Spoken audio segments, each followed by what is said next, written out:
செக்கு திரும்பிருச்சு. என்ன தம்பி நீங்க இத இப்படியே திருப்பி போட்ட வேண்டியானே, இதுக்கு ஏன் பைக்க போட்டுக்கிட்டு வரீங்க? செக்கு பவுன்ஸ் ஆயிருச்சியா? பவுன்ஸ் ஆயிருச்சா? என்னப்பா சொல்ற?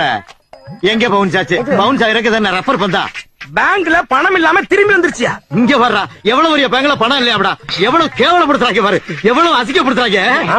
அப்ப நீங்க பேங்க் காரங்கிட்ட தான் கேட்கணும். யோ, பேங்க்ல பணம் இருக்குது, உன் அக்கவுண்ட்ல காசு இல்லையா? யார பாத்தியா அக்கௌண்ட் பேசிக்கிட்டு இருக்க? டேய், அரிசி கடையில அக்கௌண்ட் இருக்காடா? இல்லனே. மளிகை கடையில அக்கௌண்ட் இருக்காடா? இல்லனே. டீ கடையில அக்கௌண்ட் இருக்காடா? இல்லனே. பிராந்தி கடையில அக்கௌண்ட் இருக்காடா? கேட்டுக்கிட்டியா? ஒரு டீ வாங்கினா கூட நாங்க கேஷ் கொடுத்து தான் வாங்குவோம். இப்படி இருக்கும்போது பேங்க்ல அக்கௌண்ட் வைக்கிற அளவுக்கு எங்க குடும்பம் என்ன கேவலப்பட்டு போயாடா எனக்கு? அதானே. அப்புறம் எப்படியா செக் கொடுத்த? நல்ல கதையா இருக்க, நீ தானே கேட்ட. பேங்க்ல அக்கௌண்ட் இல்லாம உனக்கு எப்படி செக் புக் வந்துச்சுங்கற? அது சிவகாசில பிரிண்ட் ஆகி செண்பகா லாரி சர்வீஸ் வழியா வருது.